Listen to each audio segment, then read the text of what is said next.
I knew you had something else in that cake this whole time, BJ. And that was the start of the episode right there with that cake Hey, great.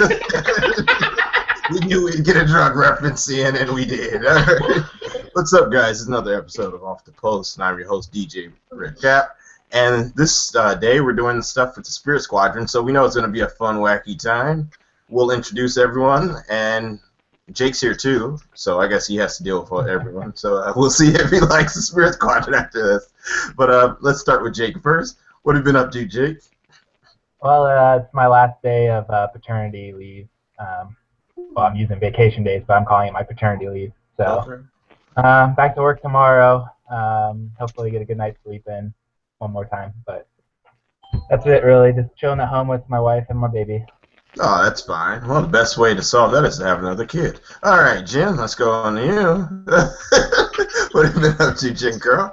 Not much. Star Wars got released at midnight, so I was up and I was watching that until 2 o'clock in the morning because I'm a geek. But other than that, yeah, not much. Waiting for this dang Spirit Sky Blue game on the 24th so that I can be reunited with those fantastic people down there.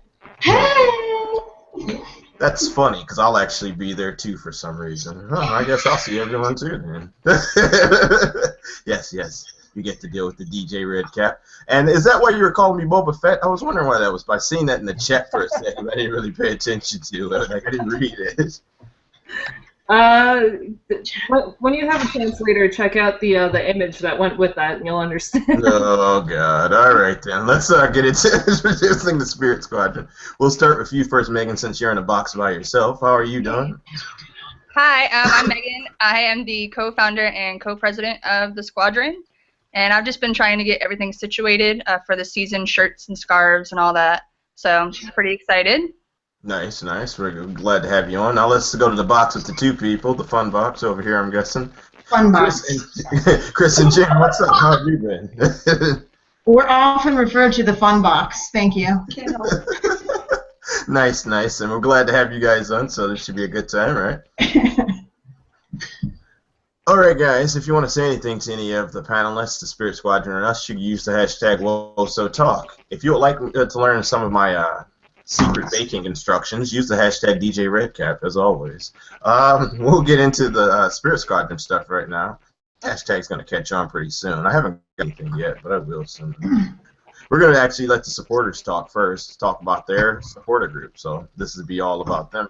We'll start with you first, Megan. What are some things you guys do before and after? It's so unique. Sorry, I didn't mean to cut you off. Something new that we're going to try this year is TIFO parties. So if you would like to join us, we'll pay you in pizza because it's kind of hard to get one or two people to do such big pieces of art. So we're excited about that. And then some stuff that we're talking about doing before games. During the tailgates, we are in lot 8 on like the other side of the traffic circle. So come out and join us. We'll be there. Well, I don't know if Scobutz will be there Saturday, but we're there. And we're going to try to do some can jam. If you don't know what that is, it's like cornhole with a frisbee. And we divide into teams, and each team has a different country. Ireland! But other than that, we just try to get everybody pumped up, and we're a little bit competitive, which you'll see in the stands, because if something doesn't go our way, you'll find out. Gian and or Chris, what makes you guys so unique compared to other supporter groups in the league? I don't know that we're honestly that unique. I think we all have a common love of women's soccer and hope to see the league grow. I like to think we're the friendliest supporters group because we really try to get everybody involved. We try to hand out chant sheets, get the people who came with their kids or whomever to be involved and cheer on the team. Sounds good, right on. So that's something to always look forward to. You guys, it sounds like they're very friendly. They are very friendly people. I can admit to that. And like I said, you can just go down there and join right in. So that's good for anyone that's probably coming in and doesn't feel like they know anybody at a game, or they're like, oh, I guess I'll go hang out with the Spirit Squadron because they'll let me come hang out with them for a game. So that's good. Very accepting. All right, guys. Well, let's get into the part of the show that that me and I guess Jake and Jen and us, we act like we're good at, but sometimes we really aren't. This is the viewing the team part. how the team performed last year a little bit. Well, 8-6-6. They were actually really consistent because every time they lost a game, they would come back and at least get 2 wins or a win after every loss. So they were real consistent with multiple wins last year. We'll start with you first, that Spirit fan. How did the team perform last year? And what are you looking and like? What are some of the new signings stuff you're looking forward to this year? I mean, I think you said it. We were really consistent last year.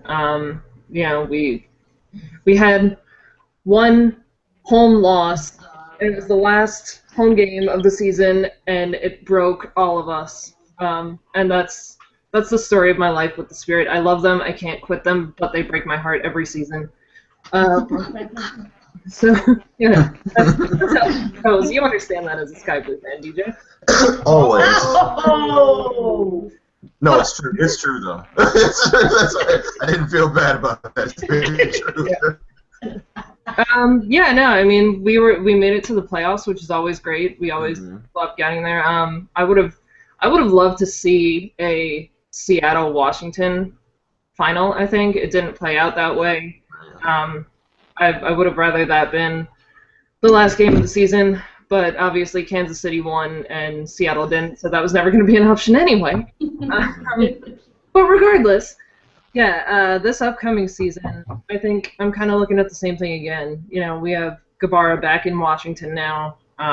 Hopefully he does what he did for us before, and he plays our players much better than he did Sky Blues. Oh, continue. I'm sorry.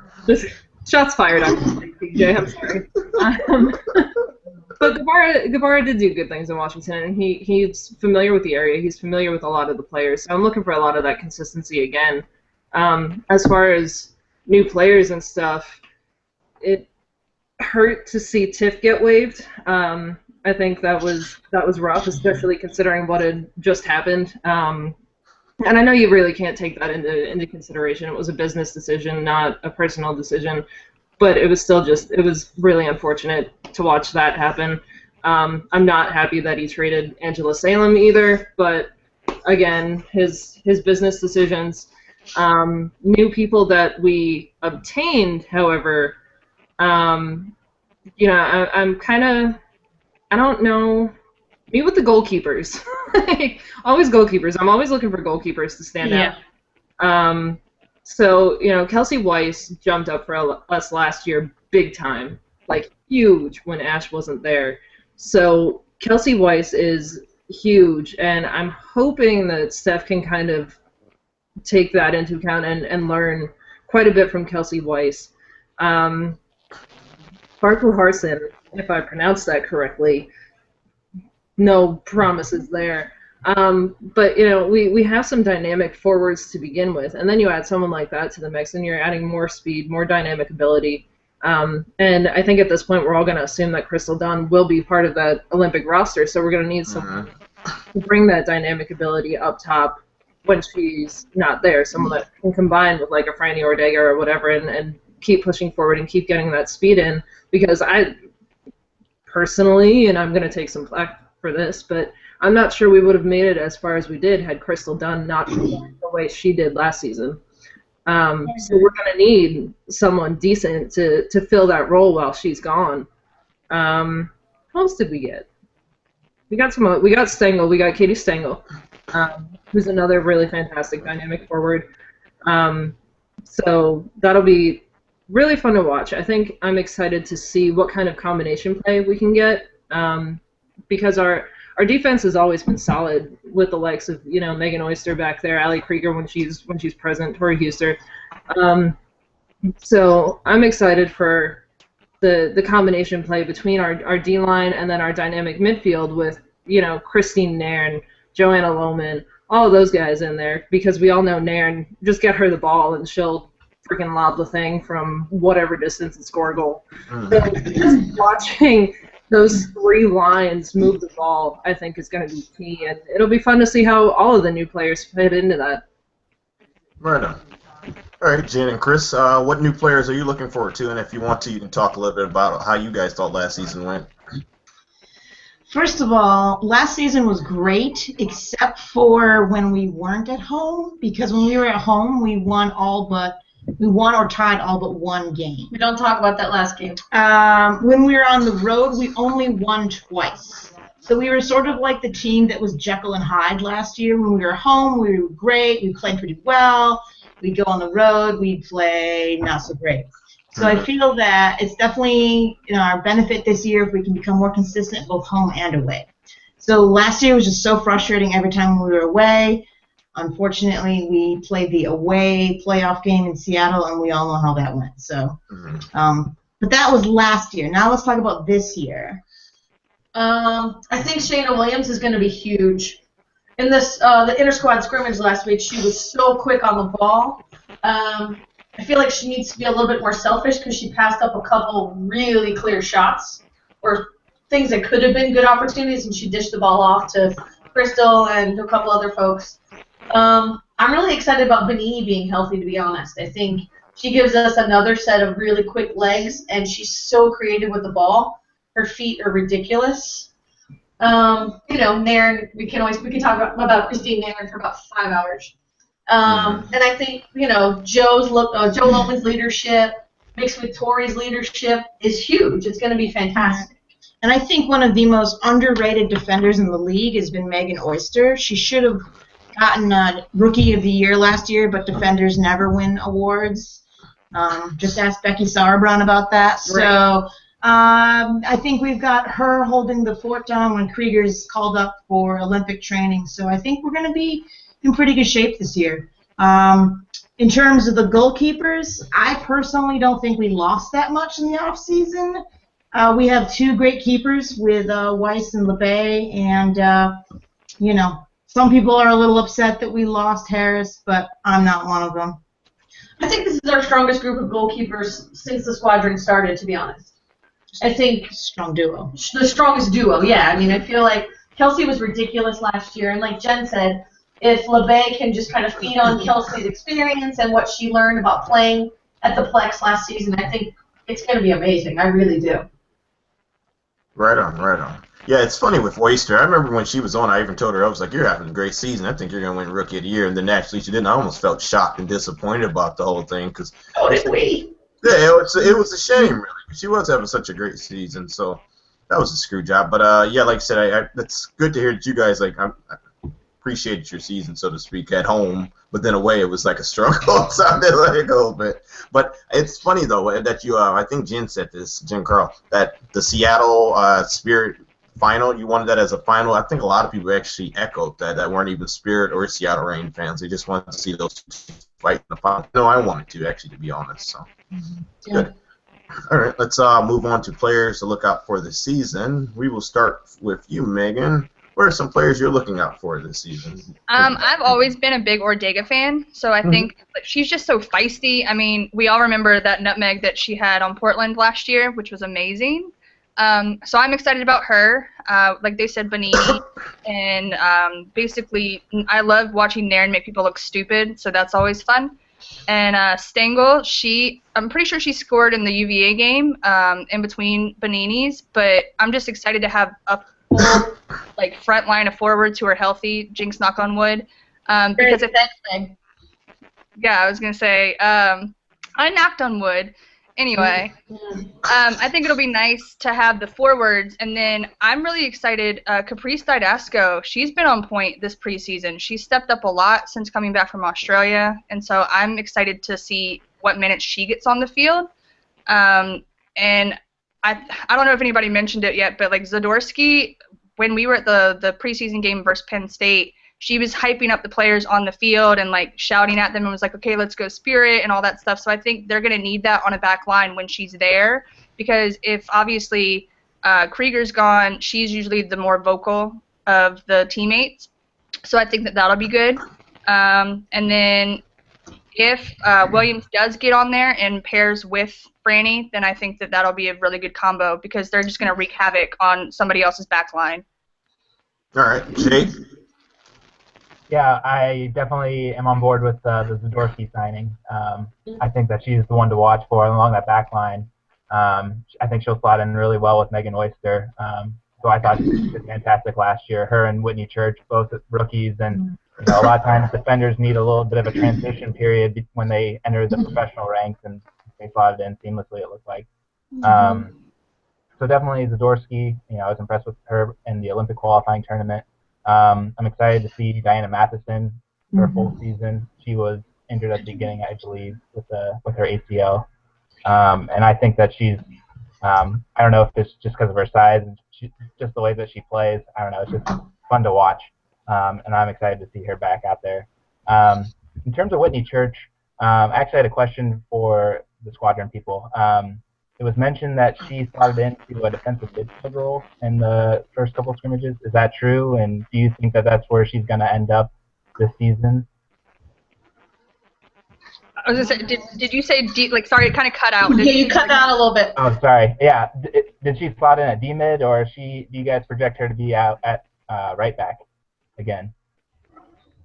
I mean, I think she did a significantly well job last year at right back. I think a couple times they've even put Huster at like defensive mid. I'm not positive. I was gonna say I'm kind of trying to help the drummer when we're at preseason games, but I think that Church she's solid where she is.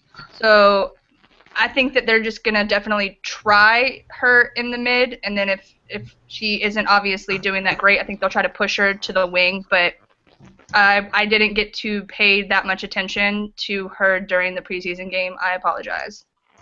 Oh, that's fine. I mean, I just think that you guys are spoiled for choice, and it seems like Ibarra is trying to find a way to fit everyone onto the field.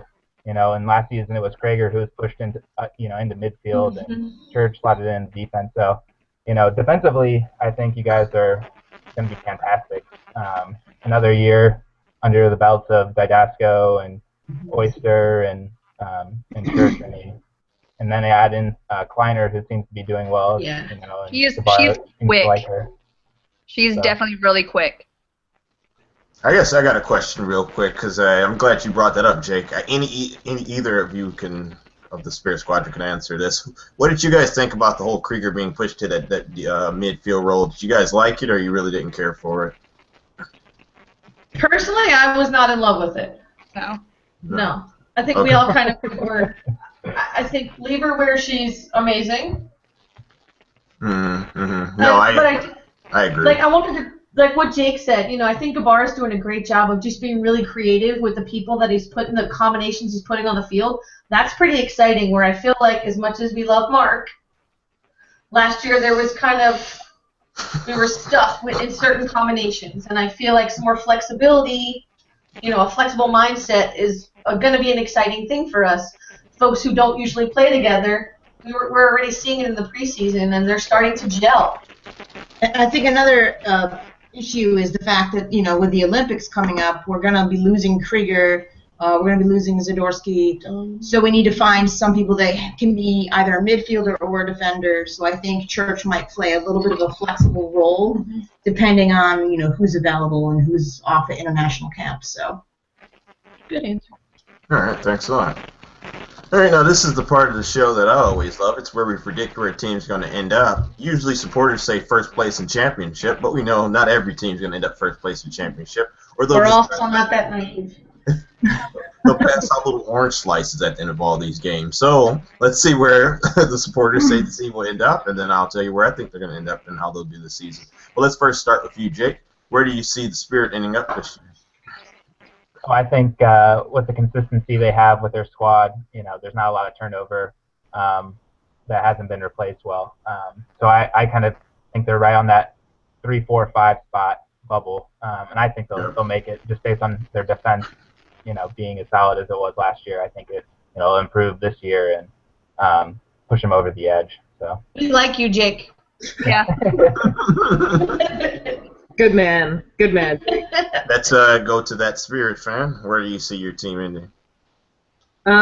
Yeah, one of the advantages we have is we have a lot of youth on our team that is very dynamic, but we have a lot of veterans for them to learn from as well. And, you know, two of the key components of that are Allie Krieger, who has phenomenal leadership, and in her absence, you know, Skobut's over there mentioned already, Joanna Lohman.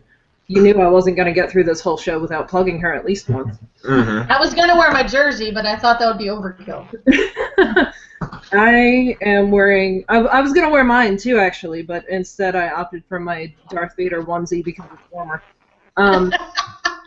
But anyway, so Jolo has that leadership in Krieger's absence, and that's huge for those young players to learn from. So I think that being taken into consideration, we will improve from last year, and I'm going to go with a solid third. All right, sounds good. Jen and Chris, where do you see the Spirit landing this year? I think we're going to be the dark horse of the year. I think we're going to be the ones that sneak into the playoffs, the underdogs that perform really well throughout the season, surprising a lot of teams. I'm going to make a few bold predictions. All right, go for it. You heard it. I predict that we will place ahead of Portland and Orlando this season. All right. I'm sorry, DJ, but I think we're going to sweep Sky Blue this year. Okay, I'm used to that. You're all right. Let's go. And I think Crystal Dunn's going to have a better year, both club and country, than Alex Morgan. Okay, I can believe that too, actually. Well done. Well done. All right. So we both, actually, I think we both said fourth. We both are kind of on the same page. I think we'll struggle on the road a little bit again. And then squeak in and upset somebody in the playoffs. Nice. All right, good stuff. Megan? Well, Chris literally stole everything that I said about a surprise and Dark Horse and everything. I think that we're going to be like on the cusp. So I also said fourth because I don't think anybody on Off the Post in any of your predictions has said that the Spirit is going to be higher than anything like than sixth or fifth, whatever it was. But I don't think anybody has really expected them to do well. But I think because it was less of a turnover this year and because we do have some more dynamic forwards and they're healthy, again, Jinx, knock on wood. But I think that it'll be somewhere between third and fourth. Sure. No, actually, when I got to look at the roster or whatever, while looking at my predictions, it's kind of, I wrote the exact same thing. Jake's always stealing my stuff. I get sick of it. No, I'm joking. I have put 3, 4, 5 too because I said it's so many teams battling for those final playoff spots that you could slip right out or you could get right in. But I feel like if they get in, then they could probably upset somebody in that in the first playoff game. So it's really it's hard for me to decide. But I can say 3, 4, 5. I think is a real good prediction because they're a good, solid team and they have like a lot of consistency. And hopefully Guevara doesn't go in and just mess it up for you guys. So I think you guys should have a pretty good season. Gee, thanks, DJ. Anytime. Jake, we like you better. I was say, Guevara, he's a little bit more reserved, but I think he'll eventually get used to us. We scared him at the draft a little bit.